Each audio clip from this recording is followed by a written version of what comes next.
संसिया vera के बारे में या सांप के पौधे के बारे में आपको मैंने बहुत बनाया है और बताया है, और आप लोगों ने बहुत अच्छा से देखा और मेरा वीडियो भी बहुत अच्छा चला था। मैंने आपको कहा था कि साल में एक बार रिपोर्टिंग करना बहुत जरूरी है, और ये भाई साहब किसी गमले के बीच में थे और छूट गए। एक साल छूट गया तो ये 2 साल हो गया, और 2 साल में ये इतना बड़ा हो गया है कि इसका रिपोर्टिंग करना भी एक चैलेंज, और अगर ना किए तो ये पूरे गमले को तोड़ देगा। दूसरी बात ये है कि ये वाली वैरायटी मेरे पास एक ही है, इसलिए इसको बचा के भी निकालना है, और अब कैसे निकलेगा ये कहना बहुत ही मतलब क्या कहें। अब देखिए करते हैं कितना देर में होता है और गमले को भी बचा पाते हैं या नहीं। यह देखिए, यह देखिए भाई साहब को ये क्या देंगे। कुछ बचा है इसमें, देखिए कुछ बचा है। ये ईंट दिया हुआ था और सिर्फ नॉर्मल गार्डन सॉइल में लगा हुआ है। कितना, अब इससे कम नॉन मेंटेनेंस पौधा आपको नहीं मिल सकता है। इसमें मिट्टी नाम की कोई चीज ही नहीं बची है, तो इसके लिए मिट्टी देना पड़ेगा आपको। ये रूट यहां से ऐसे होके चारों बगल घूम गया है, इसी को कहते हैं रूट बाउंड। थक गए, थोड़ा देर रेस्ट करके करते हैं। आप थक गए हैं, आपका जब बहुत ज्यादा रूट बाउंड हो गया है, तो एक ही तरीका है कि इसको आप बड़े से टब में दे दीजिए। हाँ, और ये धीरे धीरे अपना मिट्टी छोड़ देगा और आराम से ये निकल जाएगा। ये भी हम आपको दिखाएंगे। उतना मेहनत करने के बाद ये नहीं निकला, और बस मैंने इसे 15-20 मिनट छोड़ दिया था। उसके बाद मैं इसको थोड़ा थोड़ा सा हिला रहा हूं।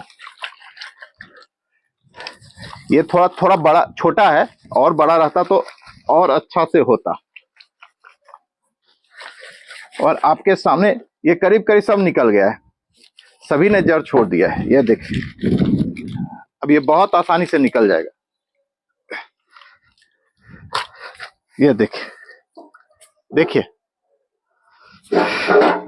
देख रहे हैं, उतना मेहनत करने की कोई जरूरत नहीं है, आराम से निकल जाएगा। और अब हम इसको रिपोर्टिंग करेंगे। ये वाली जो है मेरे पास एक ही वेराइटी है, इसलिए मैं इसे 4 गमलों में लगाऊंगा। चारों के गमले से मैंने सोइल जमा किया है, और इसमें थोड़ा सा, बस कुछ ज्यादा नहीं, नीम की खल्ली दी है, और थोड़ा सा वर्मी कंपोस्ट मेरे पास था वो मैंने मिला दिया है। थोड़ा सा ये कार्बन है, वो पूजा वूजा होती है हमारे यहाँ, हवन वन होता है, तो वो मैं फेंकता नहीं हूँ, वो मैं इसी में मिला देता हूँ। तो ये है बस, और कुछ नहीं है। और मैं इसका रिपोर्टिंग करूंगा। रिपोर्टिंग करने का सबसे पहला कारण है कि आप नीचे में देखिए, सब में दिया हुआ है, सब में दिया हुआ है, इसमें भी देखिए दिया हुआ है, देखिए सब में दिया हुआ है।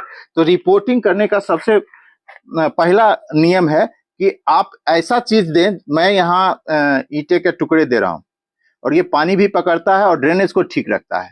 हो सकता है आपके यहाँ दूसरा कोई चीज हो, लेकिन ऐसा ही चीज दीजिए जो कि पानी को पकड़ के रखे और ड्रेनेज को सही रूप से चलाए। ये अभी भी ईंटे चल रहे हैं, मिट्टी के ईंटे, जो कि हाई कोर्ट से बैंड है, फिर भी यहाँ चिमनी भट्ठा चल रहा है, जो कि नहीं चलना चाहिए।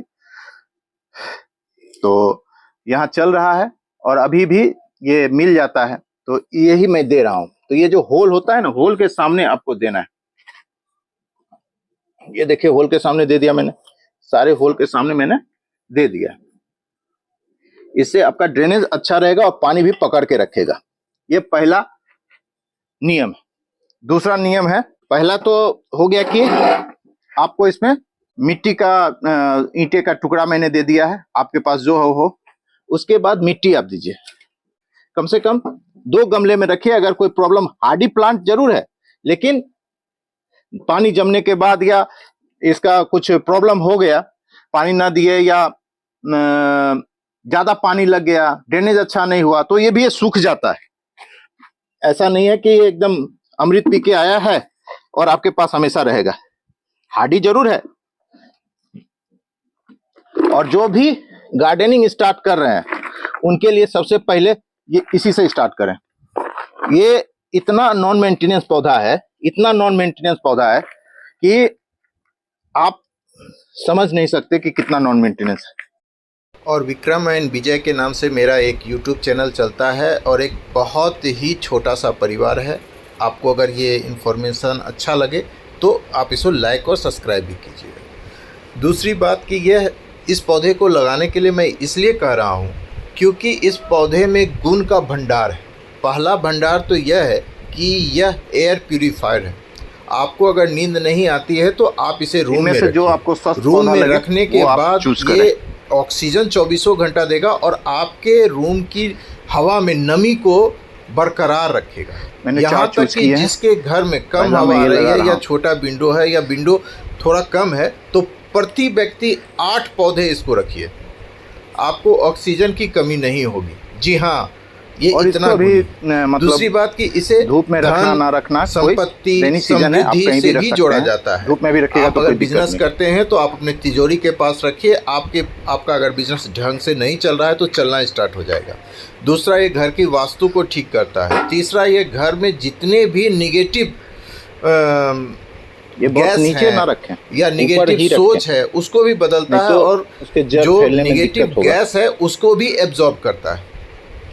जी हाँ, ये बहुत ही अच्छा पौधा है, आपको लगाना चाहिए। ये पूरी तरह से इंडोर है। इसे महीने में 2 बार पानी देना है 15 दिन पर। जब ये पूरी तरह से सूख जाए तब ही पानी देना है। ये इतना नॉन मेंटेनेंस है और ये साधारण मिट्टी में भी बहुत अच्छा से लग जाता है। बस आपका ड्रेनेज अच्छा होना चाहिए, पानी जमना नहीं चाहिए। जी हाँ, नीचे आप एक ऐसा चीज़ रखें जो कि पानी को पकड़ के रखे और पानी दें और निकल जाए। इसलिए यह आपके ड्राइंग रूम, आपके बेडरूम, आपके पूजा घर, आपका जहाँ पर आप पैसा वगैरह रखते हैं वहाँ पर, कितने समय या आपको नींद नहीं आती है तो बेड के पास, इसलिए गार्डनिंग में बहुत समय देने की भी जरूरत नहीं है और खास करके ऐसे पौधे अगर और जरूर लगाएं। देखिए, बात करते करते मैंने रिपोर्टिंग भी कर दी और ये मेरे चारों पौधे लिस्ट में रखिए सही रूप से और ये इंडोर भी है। इंडोर होने के साथ साथ ये थोड़ा जहरीला बालकनी में, बेडरूम में, लोगों के लिए ये ज्यादा खतरनाक नहीं है, लेकिन बच्चे इसके पत्ते मुंह में ना लें क्योंकि इसमें जहर होता है। और आपको अगर अच्छा लगा हो, वोमिटिंग की चांसेस हो सकती है या और भी प्रॉब्लम हो सकता है। इसलिए बच्चों से बचा के रखें और जानवरों से बचा के रखें। और दूसरी बात कि इसको कोई गार्डिंग की ज़रूरत नहीं है क्योंकि इसमें ऐसा एक जेल रहता है और जहर रहता है कि कोई नहीं खाएगा।